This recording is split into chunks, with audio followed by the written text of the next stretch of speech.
చేసుకున్నాం. అందరూ కూడా తలలో వచ్చి ప్రార్థనలో ఏకీభవించారు.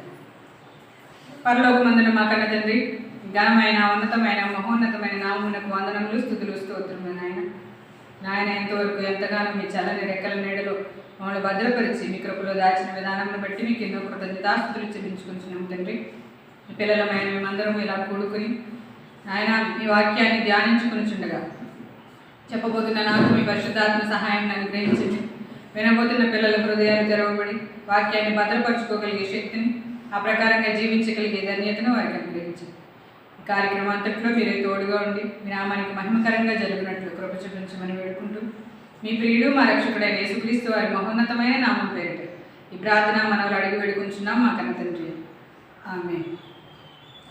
ఇలా దేవుడు మనకిచ్చిన గొప్ప భాగ్యాన్ని బట్టి దేవునికి నేను కృతజ్ఞతాస్తుతులు చెల్లిస్తున్నాను. ఈరోజు ఒక మంచి విషయాన్ని మనం నేర్చుకుందాం.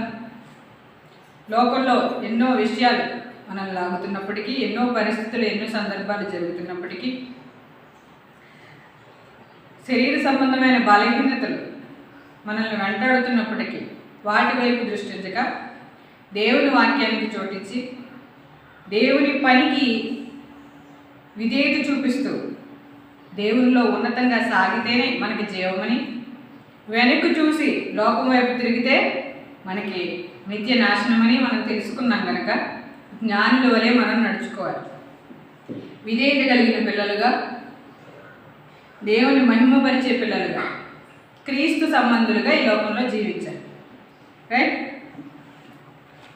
దేవుడు ఎన్నో సంగతులను మన కోసం వాక్యంలో వదిలిపరిచారు. మనం పుట్టకముందు మన పితరుల కాలం నుంచి విశ్వాసులుగా, దేవుని యందు భయభక్తులు గలవారిగా ఎందరో జీవించిన జీవితాల గురించి దేవుడు తన వాక్యంలో రాయించారు. అయితే కొత్త నిబంధన అనేది నిజస్వరూపమని, పాత నిబంధన రాబో మేలుల ఛాయ అని వాక్యం సెలవిస్తుంది. హెబ్రీయులకు రాసిన పత్రిక 10వ అధ్యాయం 1వ వచనం చూస్తే అందులో ధర్మశాస్త్రం రాబో మేలుల ఛాయ గలదియే కానీ అని ఉంటుంది. ధర్మశాస్త్రం ఏంటంట? రాబో మేలుల ఛాయ, నీడ. ఛాయ అంటే నీడ. వాక్యం యేసుక్రీస్తు వారి గురించి, యేసుక్రీస్తు వారు వస్తారని, ఆయన మన కొరకు శిలువ త్యాగం చేస్తారని, కన్యక గర్భాన పుడతారని, ఆయన బెత్లెహేంలో పుడతారని, ఆయన గురించి చాలా లేఖనాలు పాత నిబంధనలో రాయబడ్డాయి. పాత నిబంధన ఏంటి? ఛాయ, నీడ. నిజస్వరూపం క్రీస్తులో ఉంది, కొత్త నిబంధనలో ఉంది. కాబట్టి ఛాయ ద్వారా ఆయన నిజస్వరూపాన్ని చూపిస్తున్నారు. కాబట్టి ఒక ఛాయను, దానికి నిజస్వరూపాన్ని ఈరోజు మనం తెలుసుకుందాం. నిర్గమాకాండం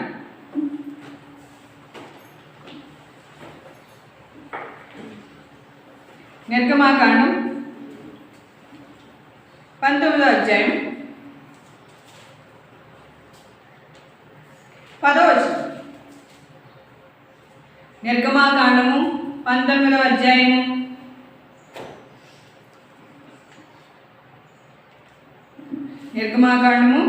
అధ్యాయము 10వ వచనం చూద్దాం. యెహోవా మోషేతో, నీవు ప్రజల యొద్దకు వెళ్ళి నేడును రేపును వారిని పరిశుద్ధపరచుము.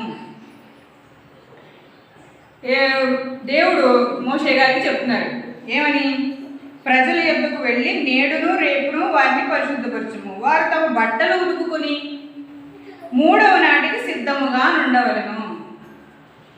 ఎందుకంటే 3వ నాడు యెహోవా ప్రజలందరి కన్నుల ఎదుట సీనాయి పర్వతం మీదకి దిగి వచ్చును. అర్థమవుతుందా? ప్రజలు ఏం చేయాలి?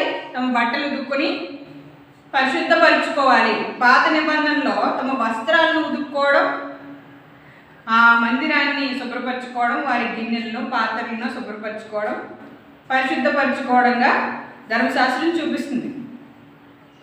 కాబట్టి దేవుడు చెప్తున్నాడు మోషే గారితో, నీవు ప్రజల యొద్దకు వెళ్ళి నేడు రేపు వారిని పరిశుద్ధపరచుము.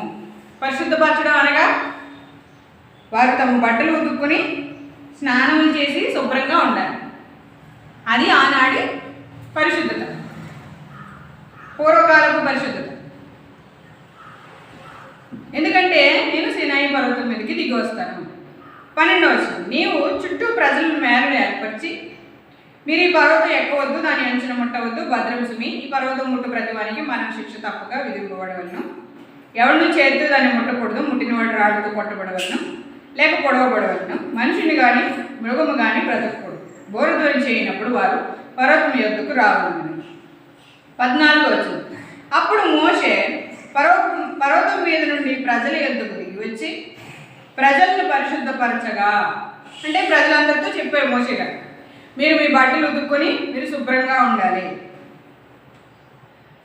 అప్పుడు తమ బట్టలను ఉతుక్కుని చెప్పినప్పుడు వాళ్ళు తమ బట్టలు ఉతుక్కున్నారు.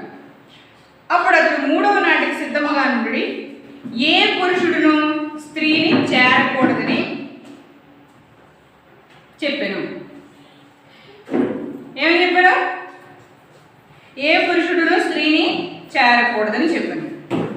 3వ నాడు ఉదయం అయినప్పుడు ఆ పర్వతం మీద ఉరుములు, మెరుపులు, సాంద్రమేఘము, బోర యొక్క మహాధ్వనియు కలగగా పాలెంలోని ప్రజలందరూ వణికి.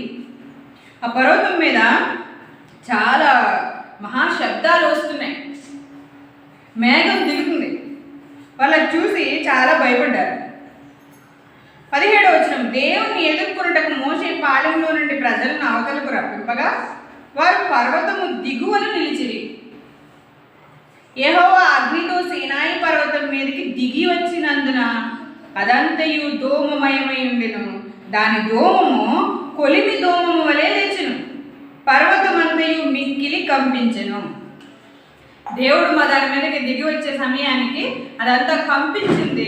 అక్కడ మహాశబ్దం కలిగింది. ప్రజలందరూ వణికిపోతున్నారు ఆ శబ్దానికి, ఆ దోమానికి. దోమం అనగా పొగ లేగిస్తుంది. ఆ పర్వతం నుంచి మహాశబ్దం వస్తుంది. ఆ ప్లేస్ అంతా కంపిస్తుంది. అప్పుడు వెళ్ళి దాన్ని చూసి భయపడిపోయారు. 19వ వచనం, ఆ బూర ధ్వని అంతకంతకు బిగ్గరగా మ్రోగెను. మోషే మాట్లాడుచుండగా దేవుడు కంఠస్వరము చేత అతనికి ఉత్తరమిచ్చుచుండెను. యెహోవా సీనాయి పర్వతం మీదికి, అనగా ఆ పర్వతపు శిఖరం మీదికి రమ్మని మోషేను పిలువగా మోషే ఎక్కిపోయెను. ఈ సందర్భం మనం చదువుకున్నాం కదా. ఇందులో 3 విషయాలు మనకు కనిపిస్తున్నాయి. 1, ప్రజల్ని పరిశుద్ధపరచుకోమను, వాళ్ళు పరిశుద్ధంగా ఉండాలి, తమ బట్టలు ఉతుక్కోవాలి. 2, స్త్రీని ముట్టకూడదు, ఏ పురుషుడును స్త్రీని చేరకూడదు. 3, దేవుడు దిగి వచ్చారు, మోషేని రమ్మని పిలువగా ఆ పర్వతం మీదకి మోషే ఎక్కిపోయిను. 3 విషయాలు మనకు కనిపిస్తున్నాయి. అర్థమవుతుందా? ప్రతి ఒక్కరు కూడా దృష్టి ఇక్కడే ఉంచి వినాలి. ఏమన్నాడో, మిమ్మల్ని మీరు పరిశుద్ధపరచుకోండి, ఎందుకంటే నేను వస్తాను. మిమ్మల్ని మీరు పరిశుద్ధపరచుకోవడం అనగా మీ బట్టలు ఉతుక్కోవాలి, మీరు శుభ్రంగా ఉండాలి, మీరు స్త్రీని, ఏ పురుషుడు స్త్రీని చేరకూడదు. ఇంకొకటి, దేవుడు మహాశబ్దంతో దిగి వచ్చారు, మోషేని పిలువగా మోషే ఎక్కి వెళ్ళాడు. ఇది చదువుతున్నప్పుడు కొత్త నిబంధనలో కొన్ని అద్భుతమైన సంగతులు జ్ఞాపకం వస్తున్నాయి. ఏంటంటే పరిశుద్ధపరచుకోవడం అనగా చూడండి, ప్రకటన గ్రంథం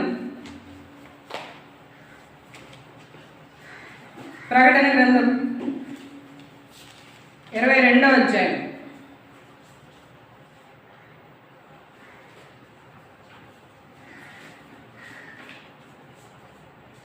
ప్రకటన గ్రంథము 22వ అధ్యాయము 14వ వచనం,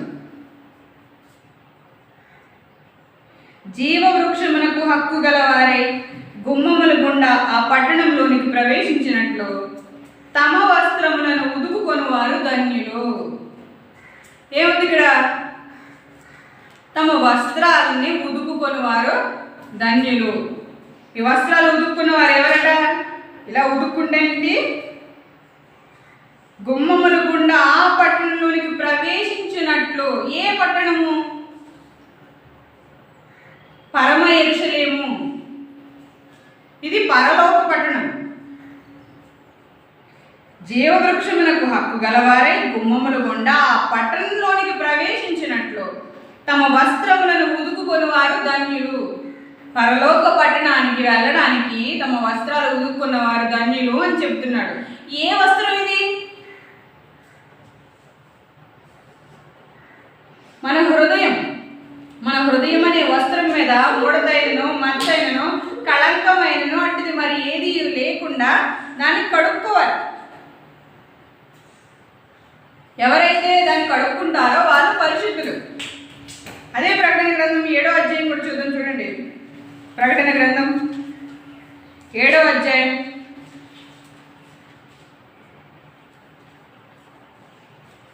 14వ వచనం చూద్దాం.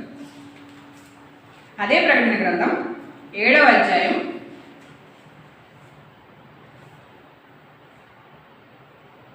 13వ వచనం చూద్దాం. 13వ వచనం చూద్దాం. 7వ అధ్యాయం 13వ వచనం ప్రతి ఒక్కరు చూడాలి.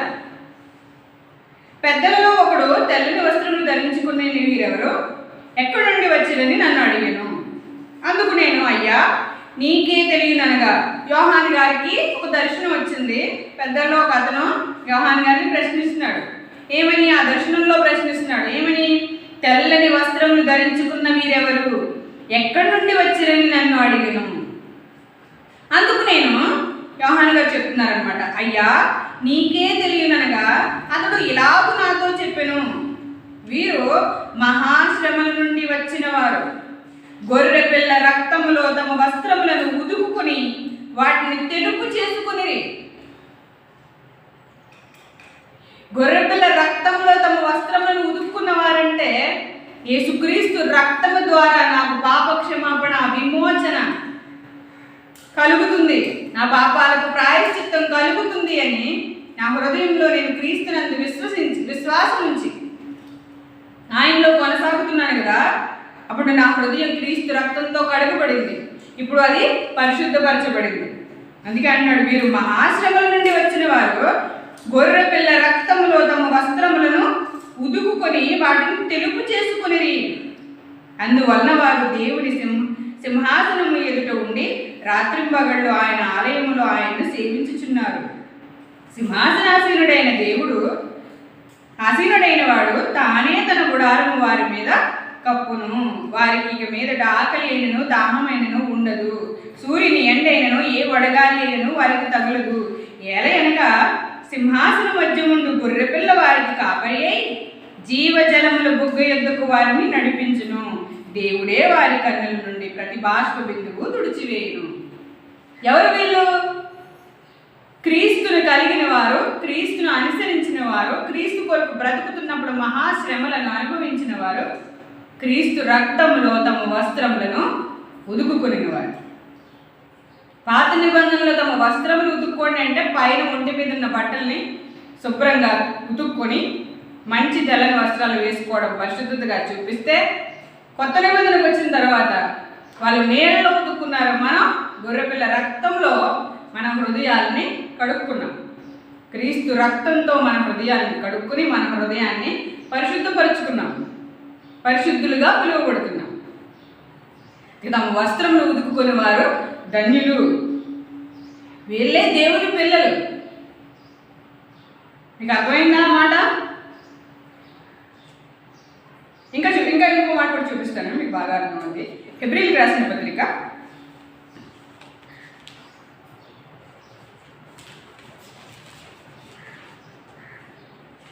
10వ అధ్యాయము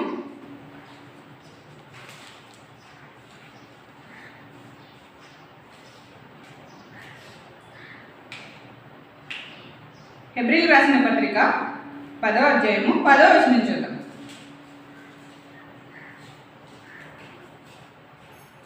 హెబ్రీయులకు రాసిన పత్రిక 10వ అధ్యాయము 10వ వచనం. యేసుక్రీస్తు యొక్క శరీరము ఒక్కసారి అర్పింపబడుట చేత ఆ చిత్తమును బట్టి మనము పరిశుద్ధపరచబడి ఉన్నాము. యేసుక్రీస్తు ప్రభు వారిని ఒక్కసారే అర్పించారు శిలువ మీద బలిగా. మన పాపాలన్నీ క్షమింపబడ్డాయి. మనం ఏటేటా బలులు అర్పించాల్సిన అవసరం లేదు. ఒక్కసారిగా మన పాపములు, ప్రపంచ మానవాళి పాపముల నిమిత్తం ఒక్కసారి శిలువ మీద క్రీస్తు బలి అయ్యారు. ఎవరైతే క్రీస్తునందు విశ్వాసం ఉంచుతారో వారందరూ పరిశుద్ధులుగా పిలువబడతారు. దేవుడు క్రీస్తు ద్వారా మనల్ని అందరినీ క్షమిస్తారు ఆ పరిశుద్ధ రక్తం చిందించడం ద్వారా. ఇది మీకు అర్థమైందా మీకు బాగా? పరిశుద్ధపరచుకోవడం అంటే క్రీస్తు రక్తంలో మన హృదయాలని కడుక్కోవడం. యేసుక్రీస్తు యొక్క శరీరము ఒక్కసారి అర్పింపబడుట చేత ఆ చిత్తమును బట్టి మనము పరిశుద్ధపరచబడి ఉన్నాము. మరియు ప్రతి యాజకుడు దినదినము సేవ చేయొచ్చు, పాపములను ఎన్నటికి తీసివేయలేని ఆ బలుల్ని మాటి మాటికి అర్పించుచూ ఉండును. ఈయన అయితే యేసుక్రీస్తు అయితే పాపల నిమిత్తమై సదాకాలము నిలిచి ఒక్క బలిని అర్పించి అప్పటి నుండి తన శత్రువులు తన పాదములకు పాదపీఠముగా చేయబడి వరకు కనిపెట్టుచు దేవుని కుడి పార్శ్వమున ఆసీనుడాయను. ఒక్కసారి బలి అర్పించేసి ఆయన దేవుని పక్కన సింహాసనాసనుడై కూర్చున్నారు మన పక్షాన. ఇప్పుడు ఈ బట్టలు ఉతుక్కోవడం అంటే ఈ నిజ స్వరూపంలో ఏంటి? క్రీస్తు రక్తంలో మన హృదయాన్ని కడుక్కోవడం, పరిశుద్ధంగా క్రీస్తులో కొనసాగడం. మనం 3 విషయాలను చూసాం. 1 బట్టలు ఉతుక్కోవాలి, 2 స్త్రీని ముట్టకూడదు, దేవుడు పిలిచినప్పుడు ఎక్కి వెళ్ళిన మోషే గారిని చూసాం. ఇప్పుడు పరిశుద్ధపరచుకోవడం అంటే యేసుక్రీస్తు రక్తంలో మన పాపాలను కడుక్కోవడం అని చూస్తే, మరి స్త్రీని ముట్టకూడదని చెప్పిన మాట, బాహ్యంగా చెప్పిన మాట, కంటికి కనిపించే విధంగా కొత్త నిబంధనలో చెప్పిన మాటలు కూడా ఆత్మ సంబంధమైన మాటలు. అవి కంటికి కనిపించేవి కాదు. సర్వసత్యము అన్నాడు దాన్ని. కంటికి కనిపించని కార్యాలు. స్త్రీని ముట్టకూడదు అంటే పాత నిబంధనలో ఆ పరిశుద్ధపరచుకున్నప్పుడు స్త్రీని ముట్టుకోకూడదు, ఎందుకంటే దేవుడు పరలోకం నుంచి వస్తున్నారు అనే ఒక ఛాయని చూపించాడు. ఏంటి దానికి అర్థం అని కొత్త నిబంధనలో మనం అడిగితే కనుక యేసుక్రీస్తు ప్రభువు వారు అంటారు, దేవుడు జతపరిచిన వారిని మనుషులు వేరు చేయకూడదు. భార్యాభర్తలు ఎవరు జతపరిచారు? దేవుడు జతపరిచారు. మనుషులు వారిని వేరు చేయకూడదు. మనం ఇది శరీర సంబంధంగా తీసుకోవడానికి వీల్లేదు. ఎందుకంటే ఆత్మ సంబంధమైన సంగతులతో ఆలోచించాలి. ధర్మశాస్త్రం ఆత్మ సంబంధమైనదని ఎరుగుదుము. క్రొత్త నిబంధన అంతకంటే గొప్ప వెలుగుతో పరిశుద్ధితో కూడింది, ఆత్మ సంబంధమైనది. ఇంకనూ మనం ఆత్మ సంబంధంగా ఎదగడానికి సహాయం చేస్తుంది. కాబట్టి ఈ స్త్రీ ఎవరంటే చూద్దాం. ప్రకటన గ్రంథము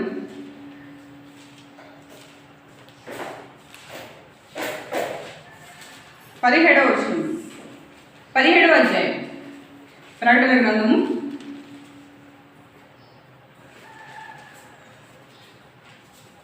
17వ అధ్యాయము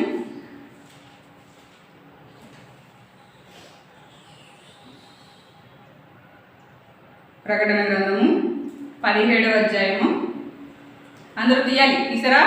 చూడాలి. ప్రకటన గ్రంథము 17వ అధ్యాయము మొదటి నుంచి చూద్దాం. ఆ 7 పాత్రలను పట్టుకొని ఉన్న 7 దేవదూతల్లో ఒకడు వచ్చి నాతో మాట్లాడుచు ఇలాగ చెప్పాడు, నీ ఇక్కడికి రమ్ము, విస్తార జలముల మీద కూర్చున్న మహావేశ్యకు చేయబడు తీర్పు నీకు కనపరచదును. ఎవరంటే ఈమె? మాట్లాడాలి. మీకు అర్థమవుతుందని నేను చెప్పేది. మీరు మాట్లాడకపోతే మీకు అర్థమవుతుందో లేదో నాకు ఎలా తెలుస్తుంది? ఇప్పుడు ఎవరట? మహావేశ్య. ఈమెకు తీర్పు జరగబోతుంది, అది నీకు కనపరుస్తాను. ఇది కూడా ప్రకటన గ్రంథం అంతా కూడా ఎవరు రాశారు? యోహాను గారి ద్వారా దేవుడు రాయించారు పరిశుద్ధాత్మ సహాయంతో. అయితే అతనికి కొన్ని దర్శనాలు కలిగించారు. ఆ దర్శనంలో అతను చూస్తున్నప్పుడు ఒక దూత అతనితో మాట్లాడుతూ, నీవు ఇక్కడికి రా, విస్తార జలముల మీద కూర్చున్న మహావేశ్య.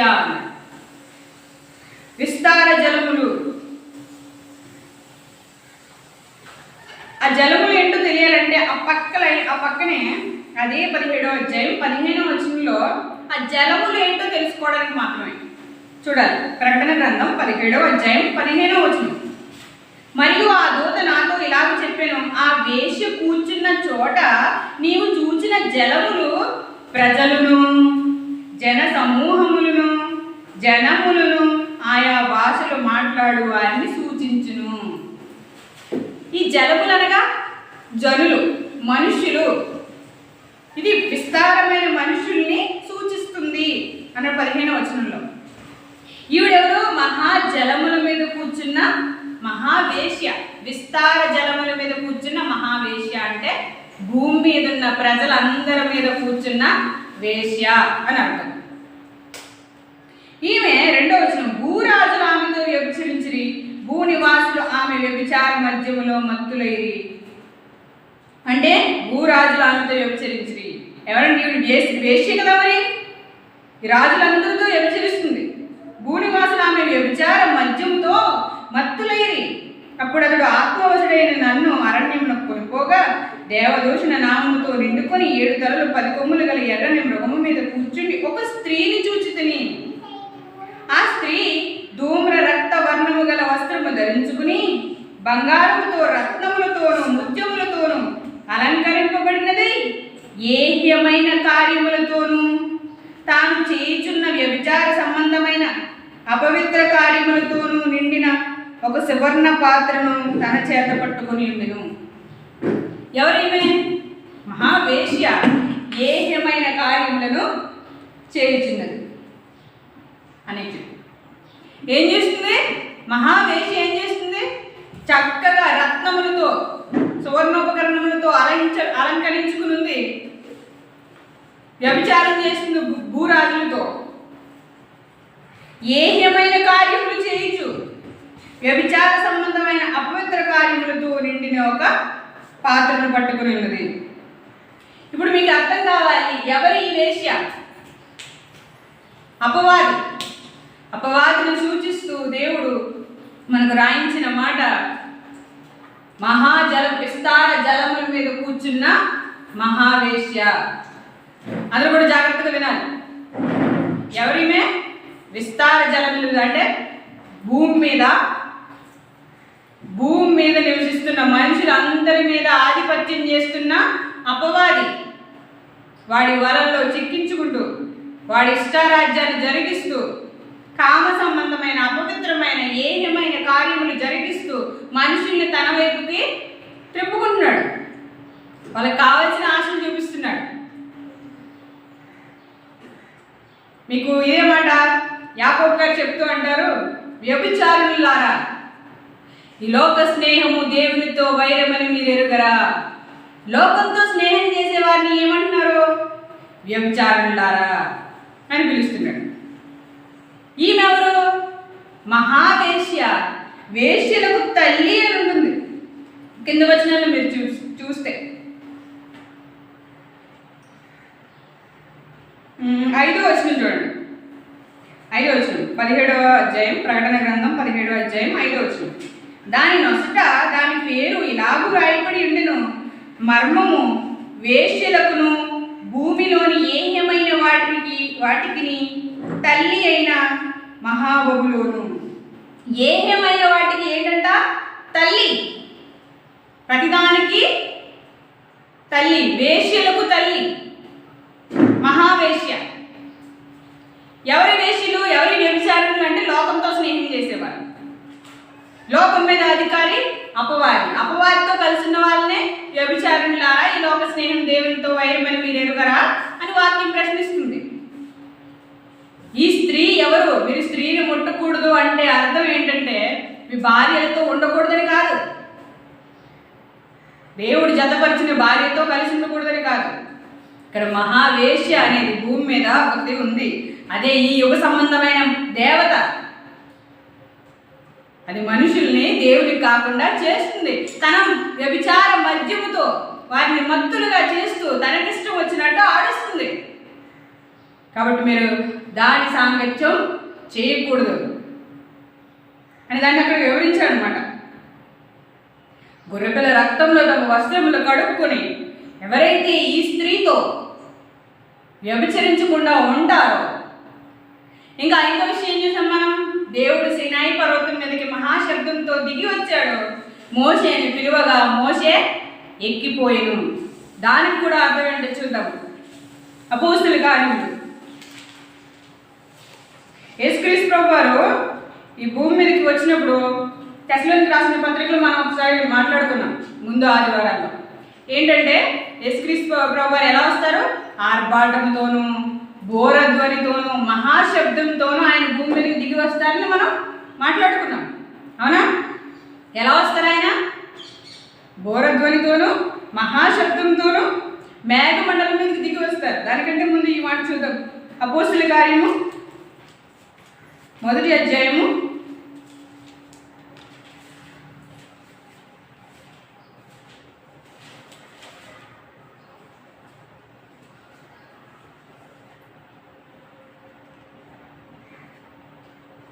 11వ వచనం. 10వ వచనం చూద్దాం. అపోస్తుల కార్యం 1వ అధ్యాయం 10వ వచనం. ఆయన వెళ్ళుచుండగా వారు ఆకాశం వైపు తేరు చూచుచుండిరి. ఇదిగో తెల్లని వస్త్రములు ధరించుకుని ఇద్దరు మనుషులు వారి యొద్ద నిలిచిరి. ఏ సందర్భం ఇది? యేసుక్రీస్తు ప్రభువారు పరలోకానికి వెళ్ళిపోతుండగా జరిగిన సందర్భం ఇది. ఆయన పునరుద్ధారణైన తర్వాత శిష్యులందరికీ కనబడిన తర్వాత వాళ్ళకి చాలా సూచనలు, చాలా విషయాలు వాళ్ళకి తెలియజేసిన తర్వాత ఆయన గలిలయ మనుషులారా, అక్కడ చెప్తాడు మాట చూడండి 11వ వచనంలో, గలిలయ మనుషులారా మీరెందుకు నిలిచి ఆకాశం వైపు చూచున్నారు?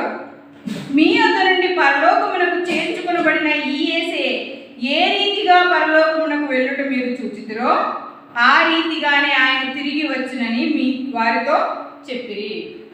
యేసుక్రీస్తు ప్రభువారు ఏం చేశారు? పునరుద్ధానుడై సమాధిలోంచి మరణాన్ని గెలిచి తిరిగి లేచిన తర్వాత ఆయన ఆరోహణుడై పరలోకానికి వెళ్ళిపోయాడు. అవునా? శిష్యులు అలా ఆకాశం వైపు అలా చూస్తూనే ఉన్నారు. ఇంకా అప్పుడు ఇద్దరు తెల్లని వస్త్రములు కట్టుకున్నవారంటే దేవదూతలు. వాళ్ళు అంటున్నారు, ఎందుకు మీరు అలా చూస్తున్నారు? ఆయన ఏ రీతిగా ఎక్కి వెళ్ళిపోయాడో ఆ రీతిగానే వస్తాడు అన్నప్పుడు ఆ మాట తెస్సలోనికీయులకు రాసిన పత్రిక తెస్సలోనికీయులకు రాసిన మొదటి పత్రిక 4వ అధ్యాయము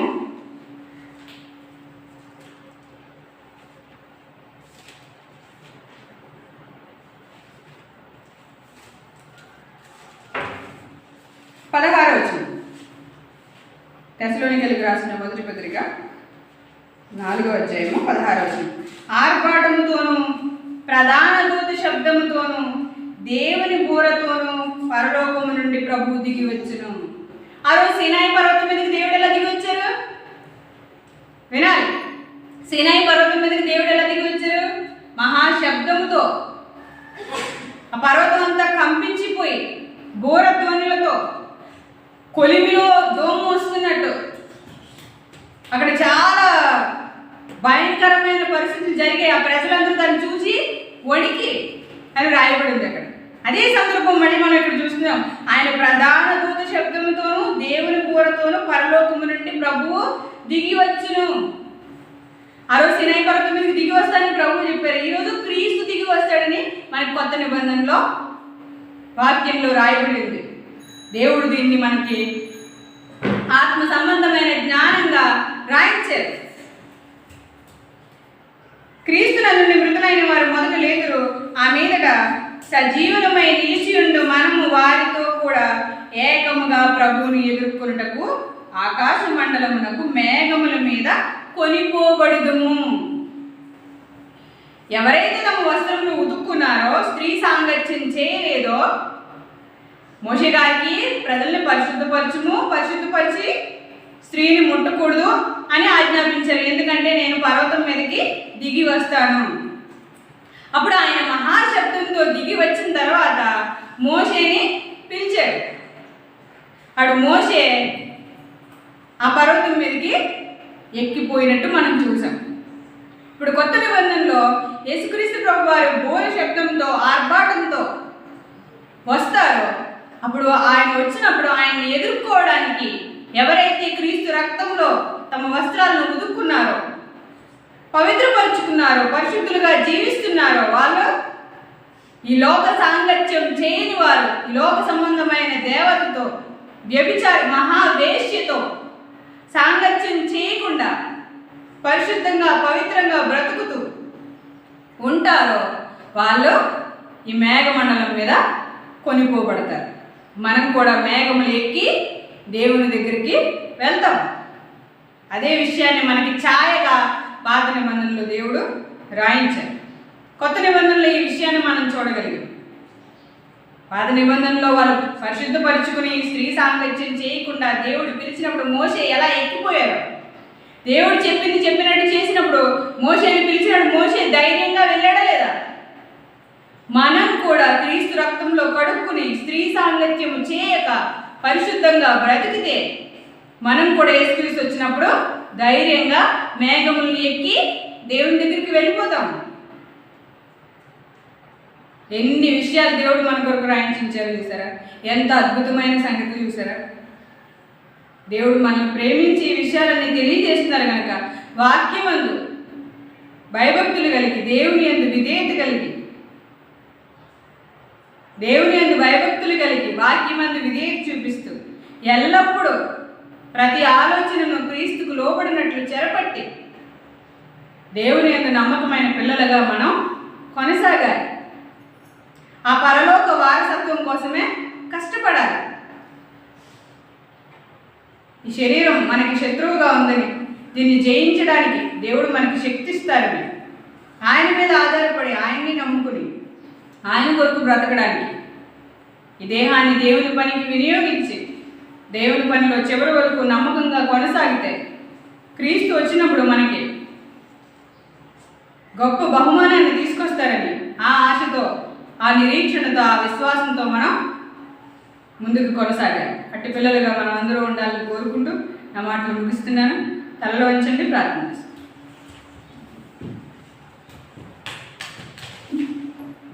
పరలోకమందున్న మా కన్న తండ్రి, ఈ ఘనమైన ఉన్నతమైన మహోన్నతమైన నామమునకు వందనములు, స్తుతులు, స్తోత్రములు తండ్రి. ఇంతవరకు మా మధ్య నుండి మాతో మాట్లాడిన విధానాన్ని బట్టి మీకు ఎన్నో కృతజ్ఞతాస్తుతులు చెల్లించుకుంటున్నాము. ఆయన మీ జీవ గ్రంథంలో మీరు ఎన్నో మాటలు మా కొరకు రాయించి ఉండగా వాటన్నింటినీ ధ్యానించి పరిశీలించి ఆయన మీ వాక్యానుసారంగా బ్రతకడానికి మాకు సహాయం చేయండి.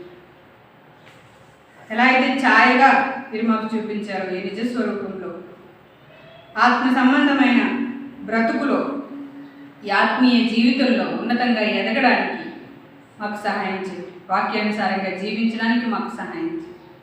గొర్రెపిల్ల రక్తంలో మా వస్త్రములు ఉదుకుని ఈ లోక సంబంధమైన, ఈ యుగ సంబంధమైన దేవతతో ఏమాత్రం ఆయన కలిసి ఉండక, సాంగత్యం చేయక,